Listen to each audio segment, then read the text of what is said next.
So I have the pleasure, I hope, to welcome our guest from the European Commission, Christophe Hansen, who is Commissioner for Agriculture and Food.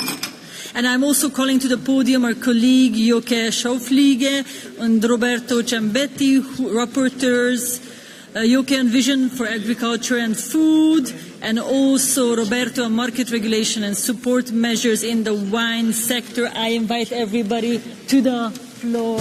Welcome, Commissioner. Nice to meet you. Please. Thank you very much. And I know you have a very tight schedule, so we'll try. Okay. Agriculture is, we could debate on it for, I think, 2 days at least. So, I'll give the floor right away for you for some short introductions, because we have a lot of members who would like to address you.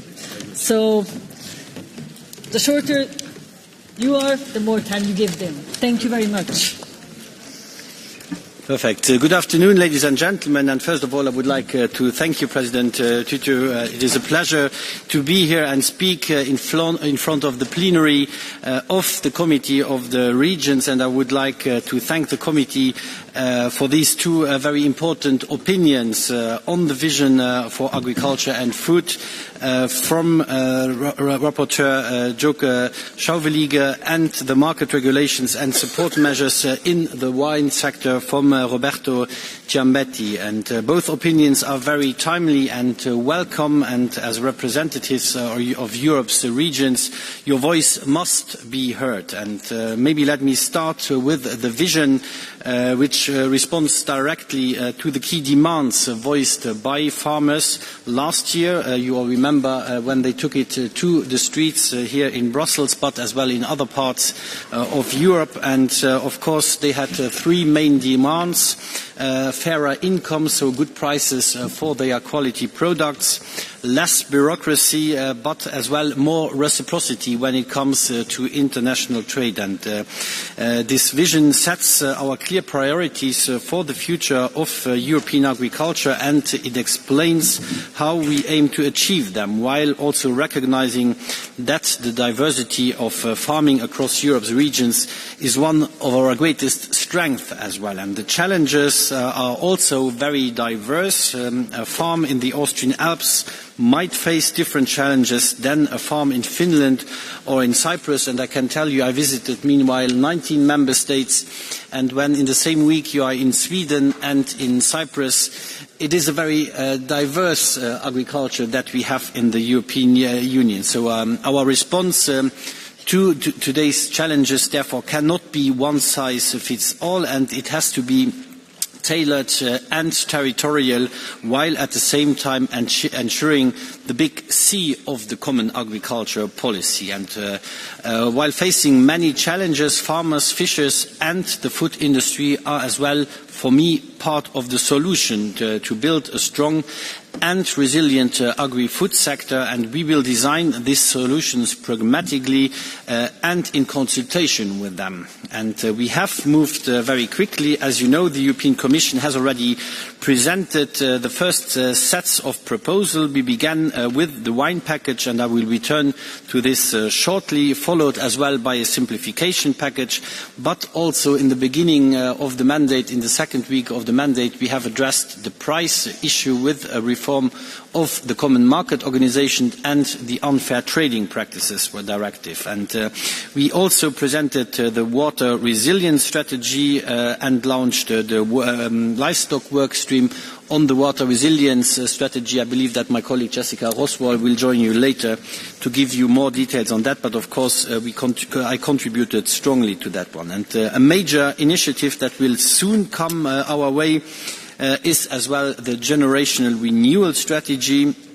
Before then, and just in a couple of weeks, the Commission plans also to present its budget proposal alongside the legal proposal for the future common agriculture policy. But as you know, in the vision for the future of agriculture, food, there is one main tenet, and that is the generational renewal, because I believe we have to give back the predictability and as well the right environment for young people to thrive again in this job. And I have to say it is quite worrying when you see the figures of our agricultural demography. Less than 12% of our EU farmers are below the age of 40, and the average age is above 57 years of age. So if we don't act now, we will lose the next generation of farmers, and by that as well lose our food security and food sovereignty that we are currently having. And turning to the future common agricultural policy, in my opinion, it has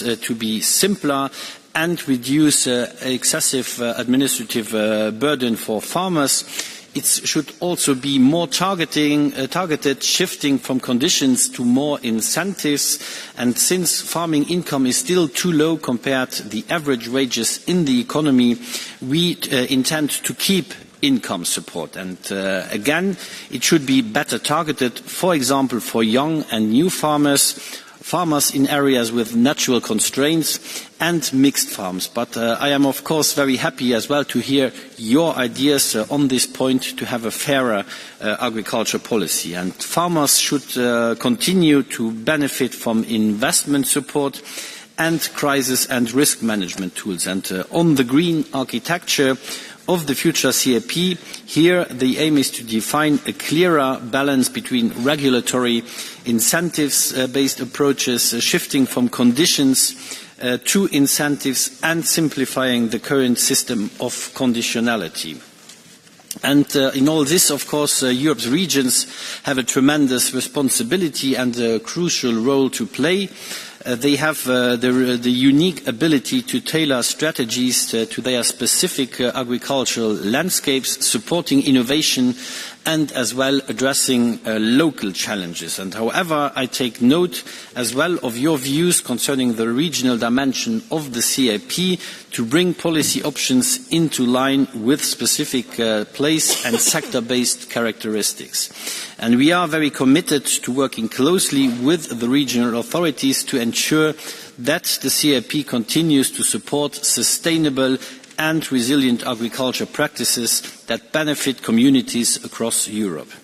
And the CAP after 2027 can be adjusted to address current challenges by evolving its strategies and instruments rather than calling for another root and branch reform. And also I always say, and that is broadly shared with the ministers, we have to go for an evolution rather than a revolution of the common agriculture policy. And by discussing and by working together, I think we can further develop an agriculture sector that will serve Europe's people, farmers and food industry as well, and also serve as a pillar of its sovereignty and its prosperity. Let me now turn as well to the wine package. The European Commission is of course committed to supporting the wine sector, and it is important for economic and social development in many EU rural regions. But as you know, the sector faces several major challenges all over Europe. There are, of course, the shifting consumer trends, especially young people are turning away from wine, have different preferences, but as well we have and are facing climate change and market uncertainties, particularly when it comes to exports. I think I don't have to mention the current tensions that we have with the United States, and hopefully we have a negotiated agreement before the deadline of the 9th of July. And the wine package comes, of course, as a result of the Commission's quick response to the recommendations of the high-level group on wine policy, where Member States, but as well the sector, is represented. And the package addresses most of the group's recommendations that can be carried out quickly with support measures. And it aims to ensure that the European wine sector remains competitive and resilient, and a vital socio-economic force in many regions and rural areas. And in this context,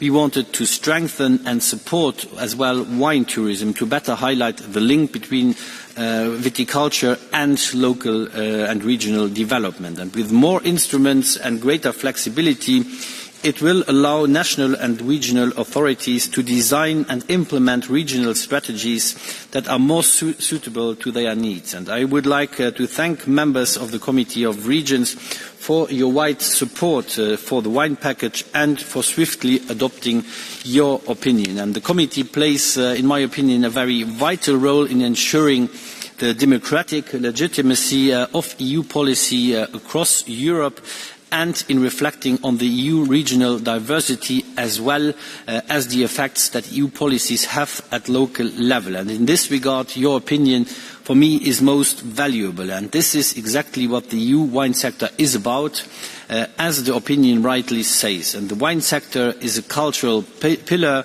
that defines the diversity and the identity of many EU regions. And it is also an economic and social pillar of many rural areas. And I'm very grateful that all EU institutions are committed to seeing the wine package adopted quickly. The opinion of the Committee of Regions is a key element for the forthcoming work of the co-legislators. I would like to thank you for that contribution and those valuable opinions.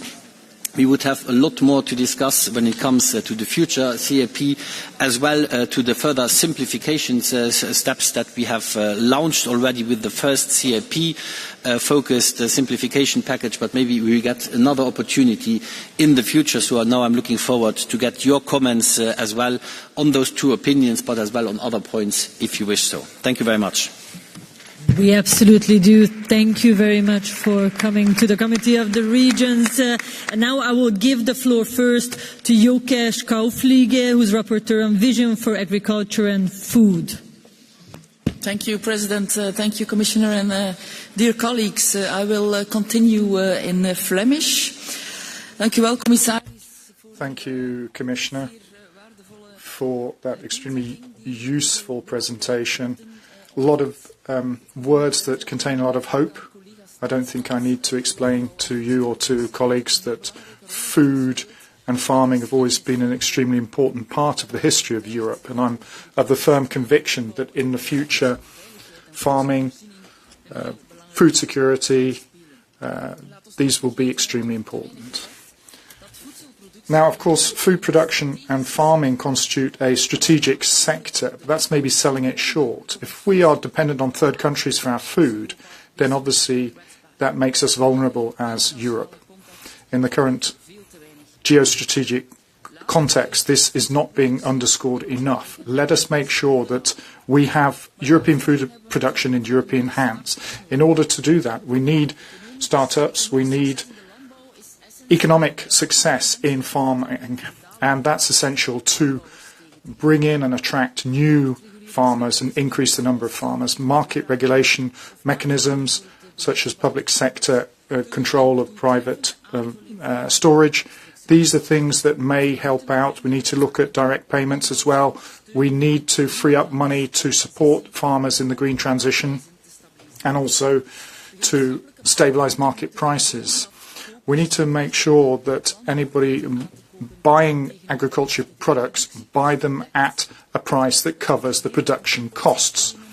We need to look at the import system. A new warning system for agricultural prices is something that could be a useful step in the right direction, but it's insufficient in and as of itself. We need to regulate international competition. Food is not a trade good as other trade goods might be. The EU is the biggest importer and exporter of food in the world. It has to bring about change in the international regulation of trade. We need to be upfront. We need to be inclusive in our approach. Europe cannot expect of farmers that they undertake measures, for example, to help public health, to help the environment, and at the same time accept that those countries that have lower production costs don't need to meet those same demands. We need mirror clauses in the existing agreements, also in future trade agreements for Europe. I'd also say that we, as the Committee of the Regions, find it regrettable that the focus on food as a whole has been dialed down. We certainly hope that later that is something we can come back to. We are pleased that there is a present proposal on having annual food discussions, and that we're going to work with food systems as well. And for us as local and regional authorities, we want to underscore that we have an important role to play here. There are a lot of towns, cities, regions who are doing a great deal when it comes to food systems, food strategies. We in Flanders as well have our own food system, food strategy that we're working on. And we can do this on a very simple scale.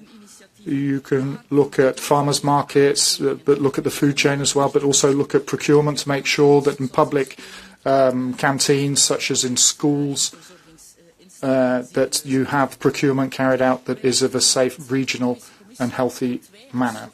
We as local and regional authorities have a great deal of expertise. We can contribute a huge amount, and in a bottom-up approach we can contribute a great deal to the food system.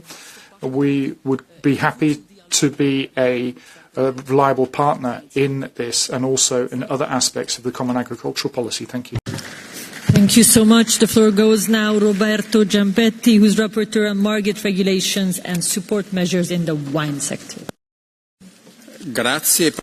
Thank you, President.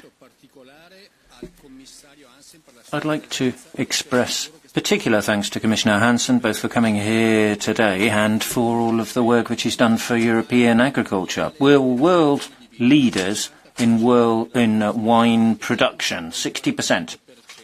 We account for 48% of consumption, 60% of exports. But social and demographic changes are still having an impact on the quantity, quality and type of wine consumed. We've actually hit rock bottom in terms of levels of consumption over the last 3 decades.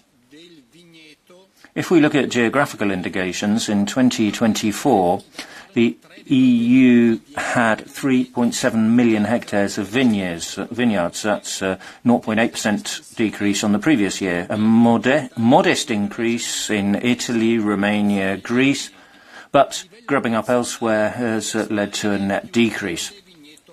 Spain has the biggest vineyards in the world, and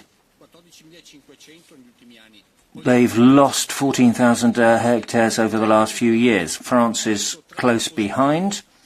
We have had positive news in Italy, a 0.8% increase, 728,000 hectares.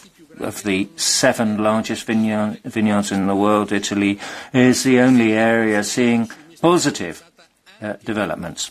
We've also seen certain trends in terms of lifestyle changes, social changes, generational changes. And the upshot is of the top 20 markets, 15 of them have seen a decrease in consumption 2023-2024. So that's the backdrop. Those are the ongoing changes.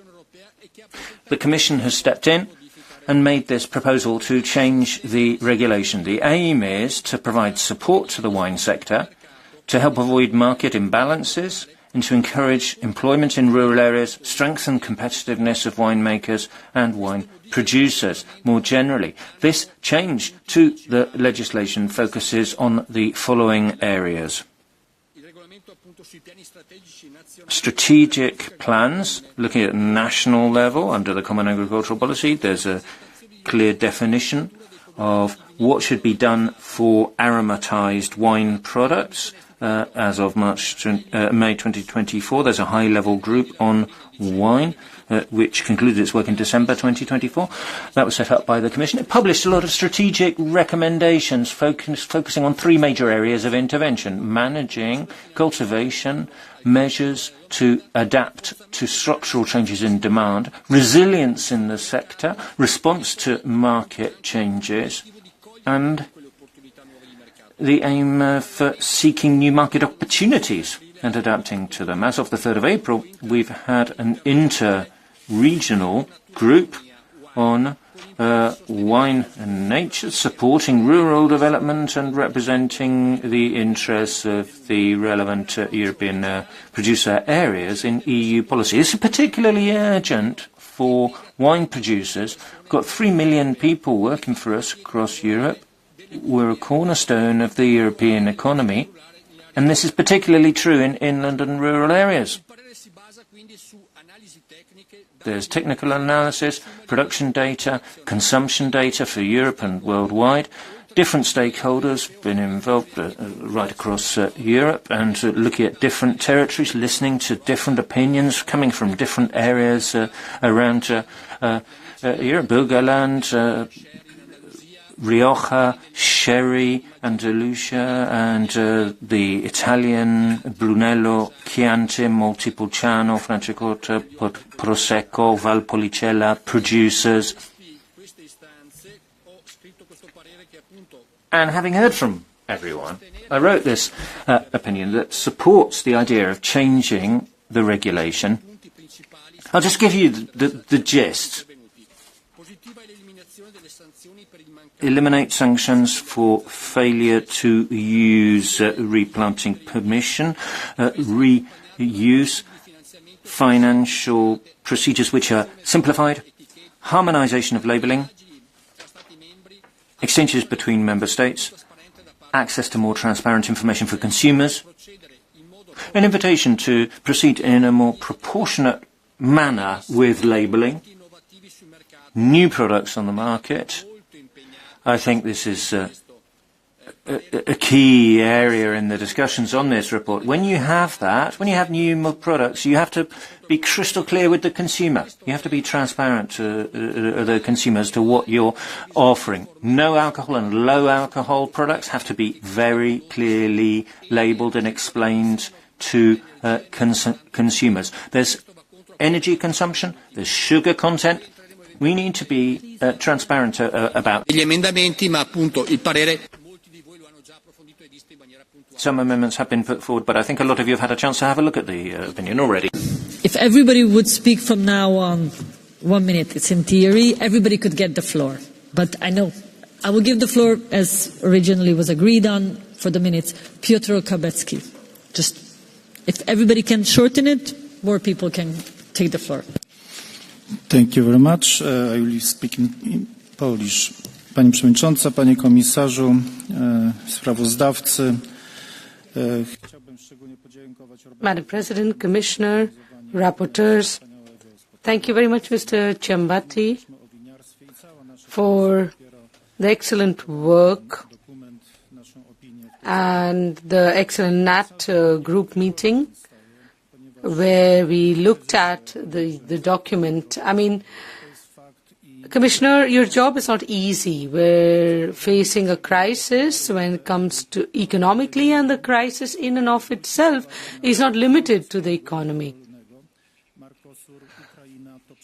We have to also look at market protection in more subsidies for Ukraine, for example. That's unfair competition that does not protect the European market.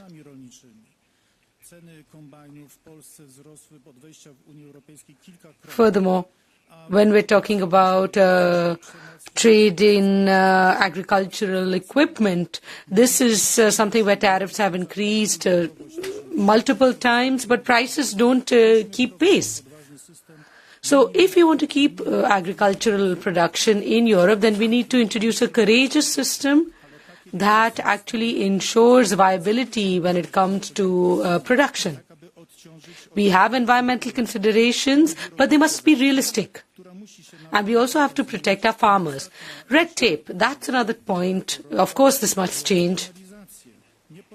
And our biggest request, regionalization. Centralized authorities are unable to cope with the problems in agriculture. If this competence is not given to the regions, it's very difficult to deal with this. All the best, Commissioner, and I look forward to good cooperation with the NAT section. The floor goes now to Thibault Guignard. Merci, Madame la Présidente. Thank you, Madam President, Commissioner, ladies and gentlemen. I had the honour of being involved in the strategic dialogue on the future of agriculture, and maybe I can recall of what I said on that occasion. And that was the significance of the second pillar of the Common Agricultural Policy, and the ERDF as well. So we need to bring on board new young farmers. You talked about generational renewal, be it those farmers coming from the sector and those coming from other sectors than agriculture. We still need to bring on board entrepreneurs, and we can only do that if it's attractive, and also that we have ancillary services, access to leisure, to schools, to healthcare. So it's particularly important that the next CAP can also have the EAFRD and the ERDF covering these aspects that will help the rural areas. We need to have an intermesh of those funds so that we can help rural societies. Alessio Mammi. Grazie Presidente. Thank you, President. Thank you, Commissioner. We need farming, and there's no replacement for farming. It gives us food security, it gives us land management, economic value, jobs, business, and what culture, what identity for us in Europe. It's also very important for our democratic autonomy. A continent which cannot produce its own food is a weak continent in democratic terms, too. We should thank our farmers. These are difficult times. Feel the heat, literally, but there's also competitiveness from the rest of the world on top of climate change. And we've had floods and freezes and drought in my region. All of that is tough for farmers. We need to rethink our common agricultural policy. That is the right thing to do, and it is necessary to do that too. We need to give some kind of future to our farmers, and we need to look at the productivity of our farms. They're having difficulty with vegetable production. We're facing the devastating effects of global warming. Across Europe, there's an amendment to this opinion, number 26, which astonishingly goes in the opposite direction, not recognising the devastating effects of climate change. We need to ensure environmental quality as well as the quality of the product. We also need fair pay for farmers. Look at the supermarket shelves. Citizens are paying high prices, but the farmers are not getting that. That isn't going into income for farmers. They're getting low income for the same produce. That's not on. We need the right kind of investment in digitalisation, competitiveness. We also need to rethink state aid. We need help for agricultural investment. We're talking about 40% in many cases. It's too low. We need investment in research, knowledge, innovation in order to achieve new varieties, more productive and more climate change resistant varieties, particularly of vegetables. We need to use biotech there too. We need to ensure there is fair income for fair work. EU rules should apply to products imported into Europe too. You can't have agri-food without agri-business without agriculture itself. We need to combat uncompetitive practices and distortion of competition within our own sector. Commissioner, we need to get that message. What level of resources will we have in the next MFF? We need more for agriculture, not less than in the past. We need a dedicated fund for agriculture. We need agricultural policy with two pillars, as we've always had it. Innovation? Yes, it's necessary. This doesn't mean that you lump agriculture in with other funds such as cohesion or structural funds. And their regions play an absolutely vital role. You cannot and we cannot take decisions on regions' behalf without involving them. Madame la Présidente, Madam President, Commissioner, good afternoon, everyone.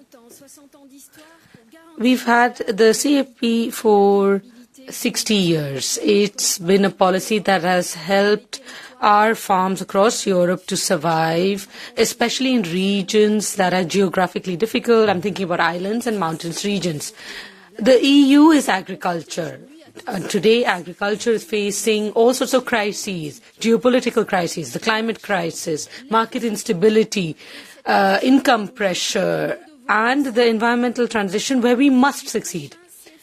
When it comes to the next MFF, we are in favor of maintaining the two pillars in the CAP, but we also support the ambitious idea of a third pillar, which looks to set a safety net for farmers in difficulty.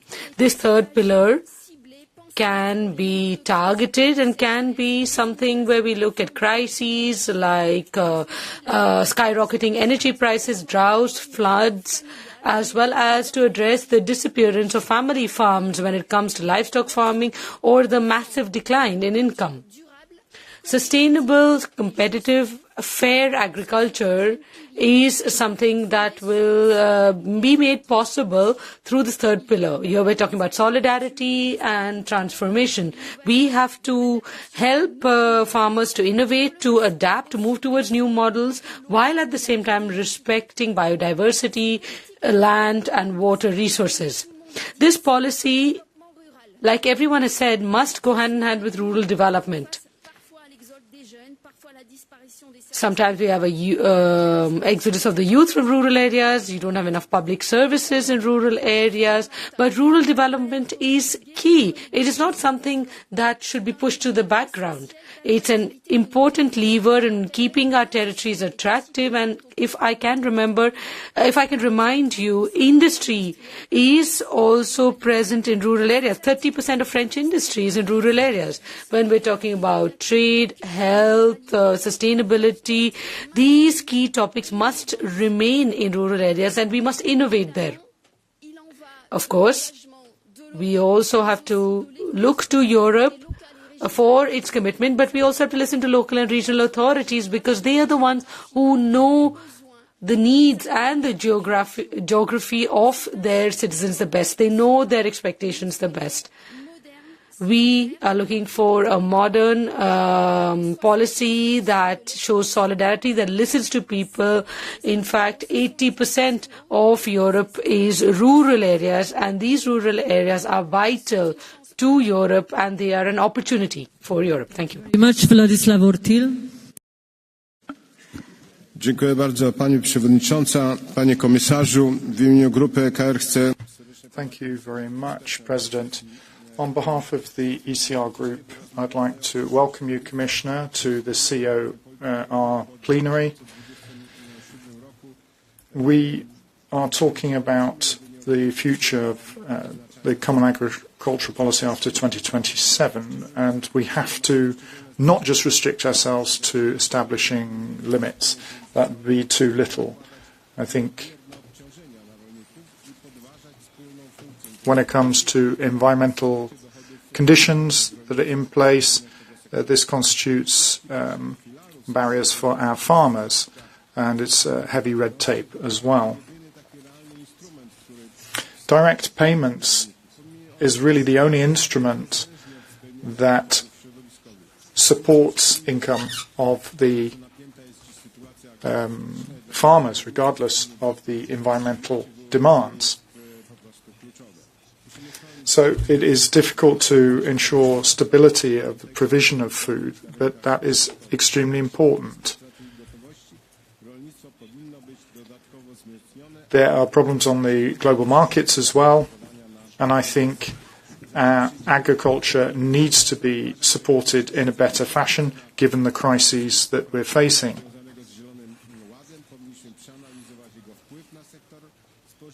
We have to carry out an overall impact of how these crises have an effect on agriculture. It's a question of our competitiveness. It's a question of food security as well.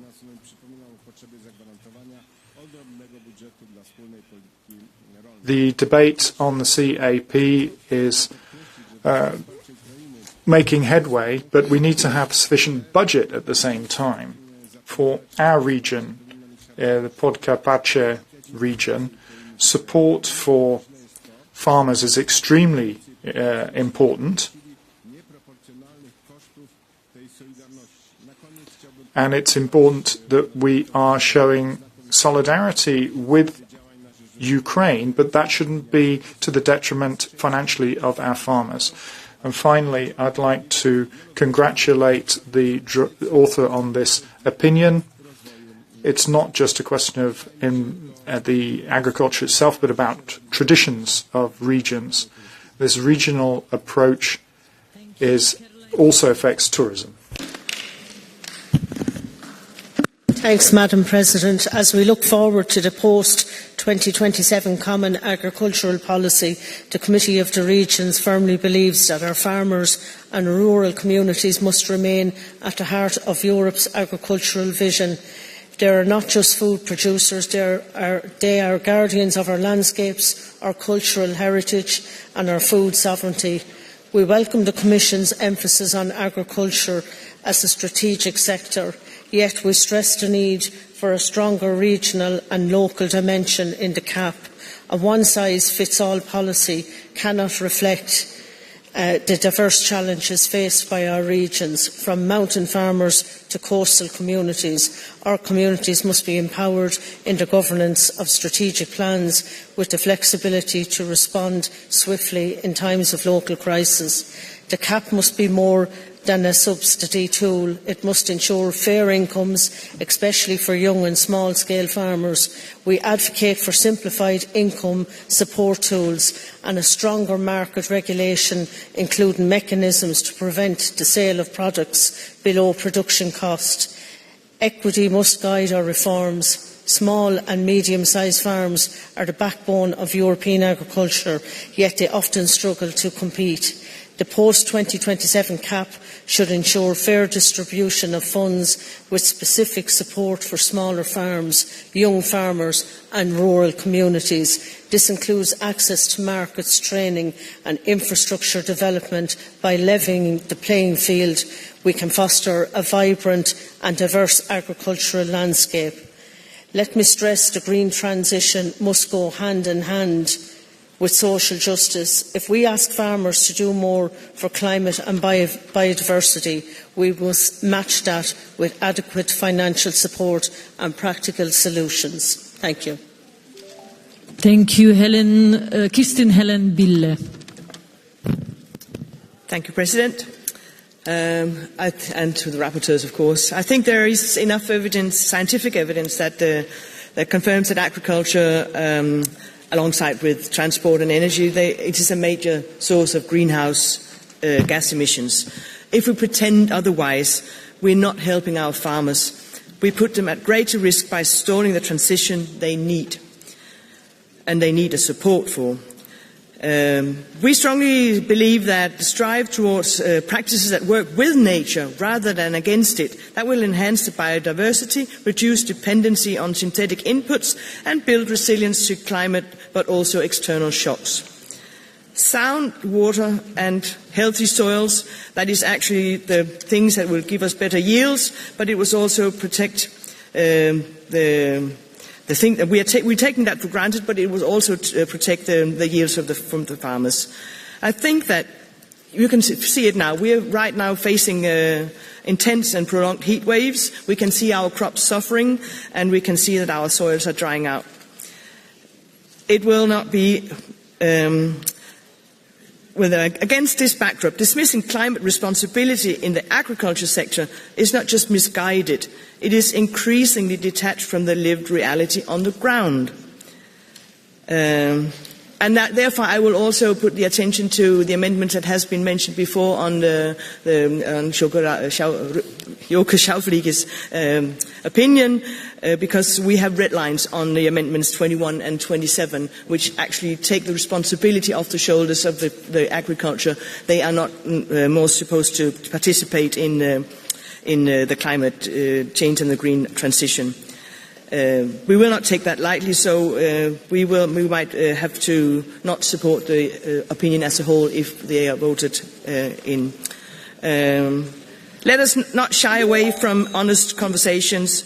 We should recognise the challenges, and we should be responsible, future-oriented, and aligned with the expectations of the next generations of Europeans. Thank you. 1 minute interventions. I will take the sound. Adrian Citelli Ferrari. Gracias, Presidenta. Señor Comisario. Thank you, President. Commissioner, we're pleased to see the strategic guidelines in the future vision for agriculture, key initiatives on generational renewal and combating desertification. We hope that common agricultural policy will be an adequate reflection of striking the right balance between environmental, social and economic sustainability. In the Spanish regions, we're rather concerned about the messages which we're getting about the post-2027 MFF place of the CAP. Agri-food needs decisive support more than ever. We need stability and certainty for farmers. It should be deemed a strategic sector which is vital to sovereignty and food security. For that reason, we demand that the future multi-annual financial framework should include ambitious, strong, credible funding for a CAP with its 2 pillars and specific independent budget lines. Mariette van Leuven. Yes, I will continue in Dutch. The Nederlandse landbouw hebben een unieke positie in Europa. Dutch agriculture and horticulture sectors have always played an important role in supporting our farmers and helping food security in Europe. The challenges we're facing today with climate change, environment and others require that we act. As Dutch provinces, we believe that we need to see more support for an economic position for our farmers and also make sure that there's healthy and affordable food. We need to support farmers in taking over farms or starting up farms because they're expensive operations. We need young people on board as well. They need special attention. We need to have space for exchanging information, knowledge, and there need to be mentors as well. We need to have long-term certainty with contracts to match so that we can help our farmers deal with this. We want to see a CAP that works together with the Dutch approach to agriculture as well. We need to have integrated regional networks for this as well that will help the environment and farmers. Poštovana predsjednice, poštovani povjereniče. Commissioner Hansen, I speak to you from Baranja, Srem and Slavonia from Croatia, regions which rely on agriculture heavily. More than 23% of population is over 65 and only 11% of young people are in charge of farms. In rural areas, 46% of our population live, which is over the European average. Therefore, the new CAP must offer support to young people who want to take over family farms, stay in the rural areas and improve production. Key measures include support for starting the business, tax reliefs, more possibilities to buy land, education and access to technology and market, as is also proposed in the document, A Vision for EU Agriculture until 2040. Thank you.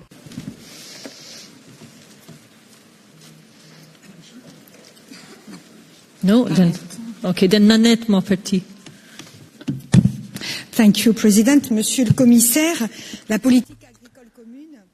Commissioner, the common agricultural policy should remain a community distinct policy. It should not be part of a policy that's joined with other areas or renationalized.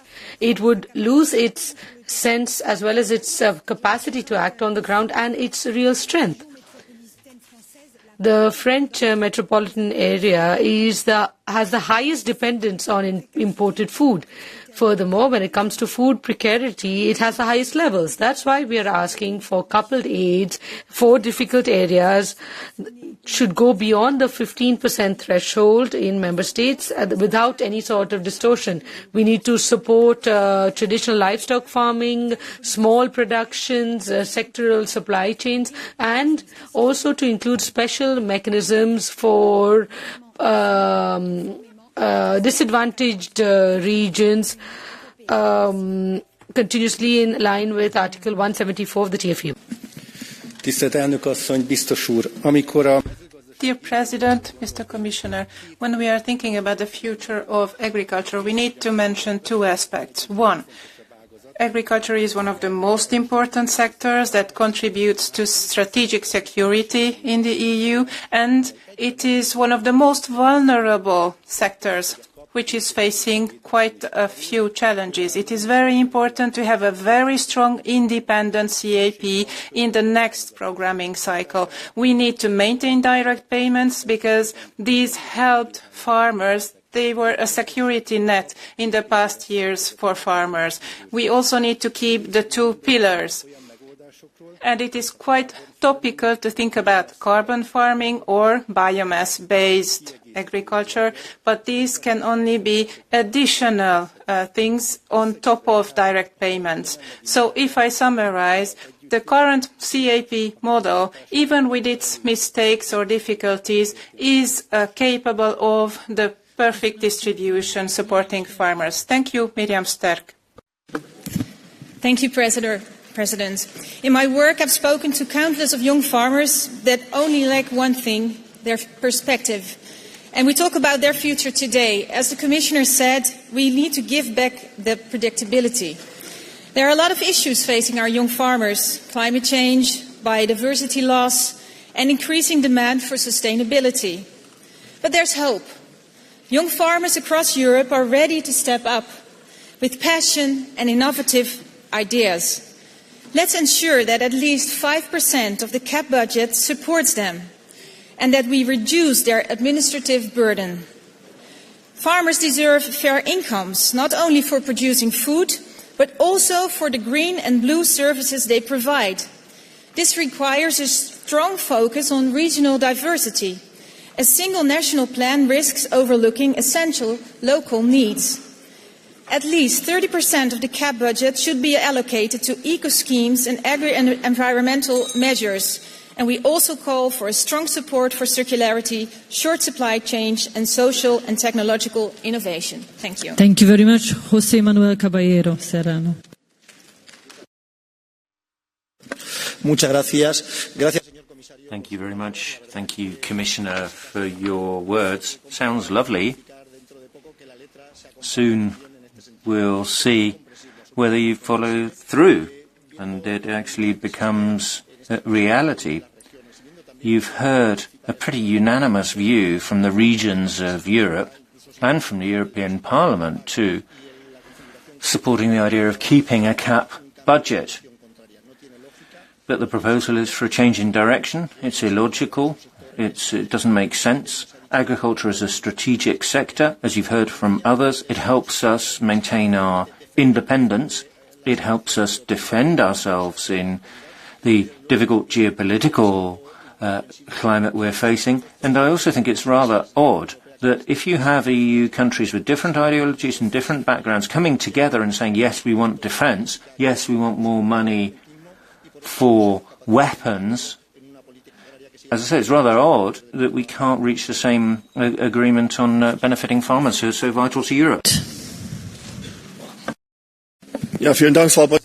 Thank you very much, Madam President. Commissioner, thank you very much for your comments. There's one point I'd like to take up in further depth: rural development. We expect a lot from the EU, and we make this visible through rural development. If only we manage to ensure development in our rural areas, that's the only way for people to develop their own strategy, to invest money in their regions, to make demands that will actually be fulfilled in rural areas. So this two-pillar model is something that we need to take note of. We need rural development, and we also need the leader action groups to continue so that we can continue to press on with them. There's one aspect I'd like to also address. If we want to relieve the pressure on urban centers, there's only one realistic solution. We have to ensure that rural development continues and people can achieve their goals in rural areas. Politician is Giuseppe Terrone. A minute.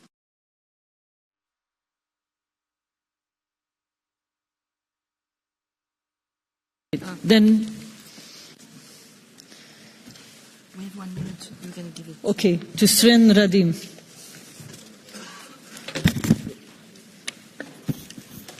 Yes. Sorry. Thank you very much, Commissioner. I would like to follow my predecessor. I would like to encourage to think also about the non-agricultural rural development, because we really need to think about the people living in the rural areas and to fulfill the long-term vision for rural areas, because I think it's crucial to fulfill the challenges the rural areas are facing. We do have the instruments, but unfortunately we are not using them. It was mentioned, Leaders LLD, for example, smart villages and other instruments, and I would like to be very happy also, for example, Rural Pact, and it would be great to use them. And finally, rural areas are not a museum, and we need a holistic approach to rural areas, you know. So we need not just common agricultural policy, but we also do need cohesion policy and other policies to be used to fulfill the challenges the rural areas are facing. So we are waiting for the 16th of July to see how rural areas will be taken, and I think we need really a holistic and strong approach to develop the rural areas. Thank you. Thank you very much. I'm closing now the debate, and I will give back the floor to Commissioner Hansen. Thank you very much, Madam President, and I would like to conclude as well by sincerely thanking you for your valuable insights. Especially I want to thank the two rapporteurs for their very valuable opinions, but please let me the opportunity to react on some of the points I think that is very important. Maybe on the common agriculture policy itself. I think somebody has mentioned we have it now for more than 60 years, and I think over this more than 6 decades, the common agriculture policy has clearly shown that it delivers as well on the treaty objectives, because we have in the treaties the food sovereignty and food security is one of the aspects, a fair income for farmers is the other one, and affordable food for our citizens is a third treaty requirement, and I think the common agriculture policy managed to deliver on this, and I think this is due not only to the income policy but as well to the other tools as well in the second pillar of the common agriculture policy, and therefore I think it would be unwise to throw overboard this toolbox that we currently have. Then of course I think when some of you mentioned the important, Mr. Karachasny for example mentioned the importance of income policy, here the political guidelines by the President von der Leyen herself are very clear that she will always stand and fight for an income policy for our farmers, and I think that is very important to know. And then on a more personal note, I think there is, and somebody of you mentioned it, that it would be unwise as well to shifting the priorities to abandon part of the agriculture for our defence and security. I think you are completely right. That would be an enormous mistake, and I can tell you I travelled in the 19 member states I've been for example in the 3 Baltic states, I've been in Finland. They have common borders with Russia. Finland has 1,340 kilometers of common borders with Russia, and I clearly say what would be in these regions if there wasn't agriculture and forestry and the related economic presence, the infrastructure in the rural areas, and as well the people that are living there. That would be a serious security problem for the European Union in the current context. And I think there we have to say that the common agriculture policy does not only deliver on food security, it delivers as well in these regions pretty much on physical security. And also I think our farmers have a huge untapped potential when it comes to energy production. And I think that is something we need to leverage wisely as well, that our farmers can become as well energy farmers, and that they will have an additional income there and contribute as well to energy security, because that is another big point I think where we need to be more independent. And therefore I always say some people are arguing 1/3 of the EU budget for agriculture, that's too much. But when we have a closer look, this represents 0.3% of our GDP. And I think that is not too much to contribute to food security, to contribute to physical security, and to contribute to energy security. And I think especially now we have to be aware in this tense geopolitical landscape that we have, that this food security is not something we should take for granted. And personally, I will never want to depend on third country imports, on the quality and on the quantity of food, and I think we have to maintain this, and therefore the common agriculture policy has all its relevance maintained, and I think the challenges, as I mentioned before, are not becoming smaller. We have the geopolitical pressure, we have the climate change pressure on our sector, we have animal diseases, so the pressure is getting bigger, and therefore it would be hugely unwise and irresponsible to leave this out of our hands. That's my general remark on the common agriculture policy. And I think this replies to many of you that rightly so pushed to have a strong rural development part and instruments for the future as well. Then maybe on some more details, Madam Rapporteur, you mentioned as well the international trade, and I think there the vision for the future of agriculture and food gives already a lot of replies that need, of course, now to be put into practice. And one part you mentioned is the part on the production standards, and I think the vision highlights very clearly that, for example, when it comes to plant protection products, if we ban them for good scientific reasons in the European Union, because they are bad for human health, they are bad for pollinators, well, if they are bad inside the EU, they are as well bad outside the EU. So it's not explainable to our citizens, our consumers and our farmers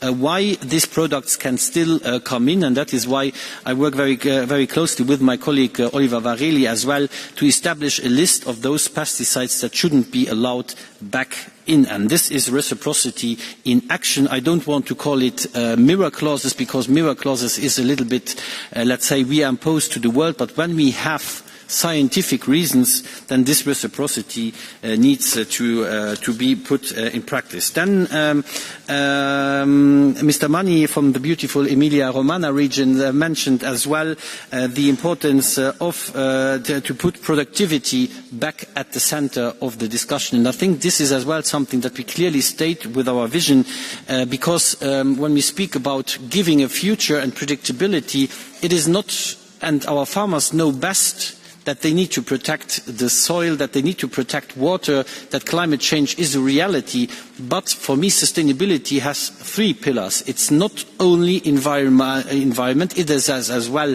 the social part that is very important, the social sustainability and the economic sustainability, because the farmer in the end needs to be able to make a living out of the production. So these three pillars of sustainability need to be rightly balanced in order to make it happen. Then I have some other points, I think, where there is consensus in the Committee of the Regions as well, is the necessity to better support our young farmers. I think that was very clear. Somebody said as well the figure of 5% instead of the 3%. We just need to be aware, let's suppose the budget stays the same.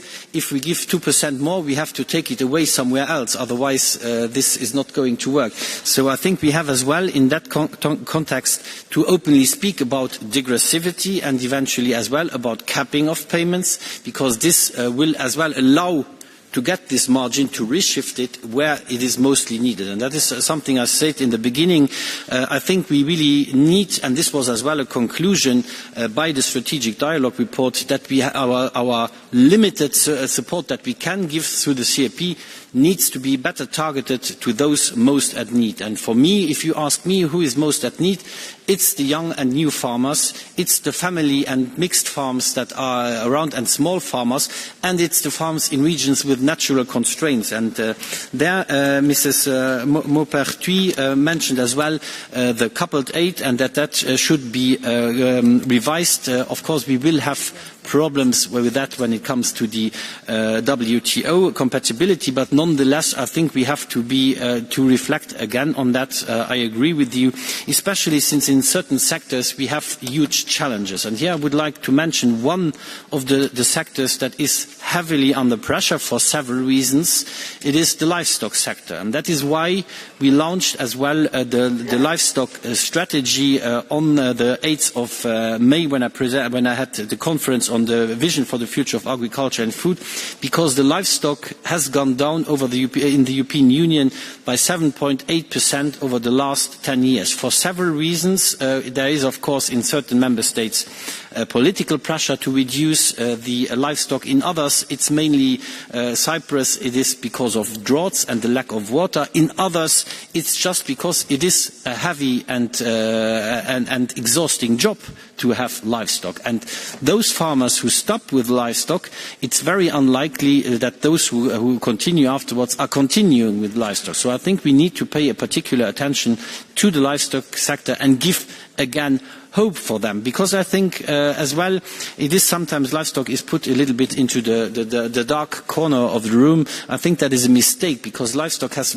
many positive externalities when it comes, for example, to organic fertilizers, but as well in certain regions. I'm coming from a region in the north of Luxembourg, and there in many slopes and hills the best you can do is have permanent grassland, and there livestock is the best. The same goes when you go to the Alps, for example, where livestock is the only thing you can do to use the grass and to have as well to free, let's say, our landscapes a little bit, because otherwise there will be bushes, there will be less biodiversity, and I think these positive externalities need to be considered as well. The President tells me to cut short. Maybe a last point that is very important for the rural areas as well, that we haven't discussed here today, is bioeconomy, because I think in bioeconomy lies a lot of potential for our farmers and foresters for the future, and as well for high quality jobs in the rural areas. And there afterwards you will see my colleague Jessica Roswell, who is in the lead there, but of course I'm contributing there because farmers are often as well the forest owners, and I think this potential we need to leverage as well to generate additional income, but as well to create high quality jobs in rural areas.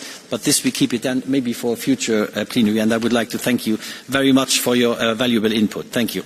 Thank you very much, Commissioner. We usually have symbolic wine, things symbolic presents, and we have one thing that we don't agree on here, only one thing.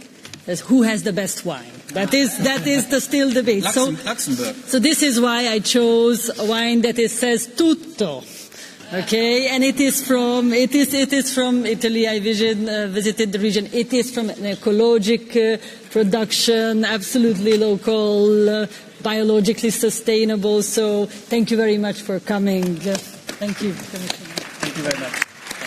Thank you.